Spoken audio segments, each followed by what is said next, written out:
Hello বন্ধুরা, সবাই কেমন আছেন? আশা করি সবাই অনেক অনেক ভালো আছেন। দাদাভাই বাইক সেন্টারে আপনাদেরকে অনেক অনেক শুভেচ্ছা। তো আজকে যে ভিডিওটার টপিক সেটা হলো যে আমার 1.5 মাস দোকান বন্ধ হওয়ার কারণ।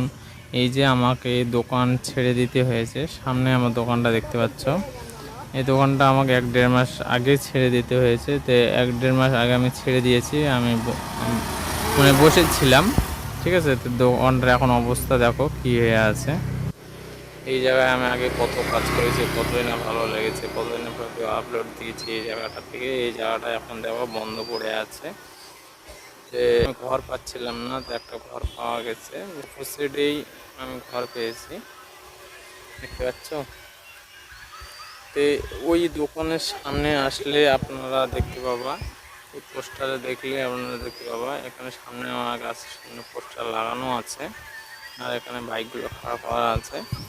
আমার নতুন দোকানটা আপনাদেরকে দেখাই। এইখানে আমি টিপুল পুঁতেছি, দেখতে পাচ্ছ, এখানে তো আছে। আর এই জায়গাটা এখনো কাদা বাদা হয়ে আছে, তো এই জায়গাটা এখনো ঠিক হয়নি। এই জায়গাটা অবশ্যই ঠিক হবে, কেন বৃষ্টির কারণে ঢালাই ঢুলে দেওয়াও হয়নি। তাই জায়গাটা আমি তে এখানে আমাকে উপস্থিত একটা টিনের ঘর করে নিতে হয়েছে রেডিমেডভাবে, ঠিক আছে। যে আমি জায়গা খুঁজে পাচ্ছিলাম না, তো আমাকে মানে সেটা সম্বন্ধে দাদা হয়, তো সে বলল যে এখানে রেডিমেড একটা ঘর করে নে। তা আমি একটা রেডিমেড টিনের ঘর করে নিয়েছি। তো টিনের ঘরটা অবশ্যই কেমন হয়েছে অবশ্যই আপনারা বলবা, ঠিক আছে। আর দেখো ঘরটা আমি দেখাচ্ছি, দেখতে পাচ্ছ ঘরটা কেমন হয়েছে অবশ্যই আপনারা কমেন্ট করে বলবা। যে ঘরেতে তেমন কোনো মাল নেই, মাল আমি উঠাবো, যেহেতু এখনই বর্তমানে আমি ঢোকালাম ওই দোকান থেকে এখানে আসলাম। তো এখনো মাল উঠায়নি, কিছু কিছু মাল আগের ওই দোকানে যেটুকু ছিল সেটুকুই আছে। মাল আমার করানো অনেক টাইম লেগেছে, ওই জন্য আপনাদেরকে আমি ভিডিও আপলোড দিতে পারিনি। 1-1.5 মাস এগুলো করতে, আমাকে ঘর করতে, ঢালাই করতে চলে গেছে। তো অবশ্যই আপনাদেরকে খুব শিগগিরই আমি ভিডিও আপলোড দিব। তো দেখে নাও কেমন হয়েছে, আপনারা অবশ্যই বলবা। এগুলো আমি এটা পুরো ঢালাই দিয়েছি, সামনেটাও ঢালাই দিব। আর রাস্তার ওই পারে আমার দোকানটা ছিল, ঠিক আছে। ওই পার থেকে এই পার আপনারা দেখলে অবশ্যই দেখতে পাবা যে আমার দোকানটা এখানে। ওখানে ওই দোকানের মধ্যে আসলে মুখটা ঘুরেলে আপনারা অবশ্যই দেখতে পাবা যে আমার দোকান তার পাশে। আর এটা ধোয়ার জায়গা বানিয়েছি, এই জায়গাটা ধোয়ার জন্য বানিয়েছি। ধোয়ার জায়গাও আমার কমপ্লিট হয়ে গেছে, কলও বসানো হয়ে গেছে।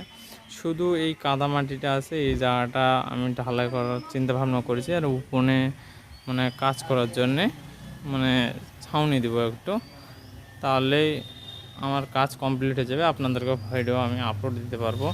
অবশ্যই দোয়া করিও যদি আপনাদেরকে আমি আপলোড দিতে পারি। আমার অনেক কাস্টমার কেটে গিয়েছে, সে হয়তো বুঝতে পারছে না যে কোথায় গেল না গেল কেমন ব্যাপার।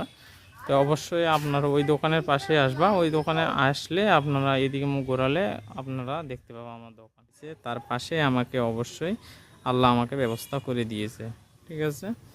তো রিজিকের মালিক সবসময় ভাবে আল্লাহ।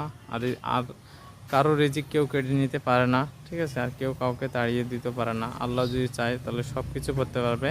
তো ওখান থেকে এই জায়গাটা কেমন হয়েছে অবশ্যই আপনারা কমেন্ট করে বলবা, ঠিক আছে।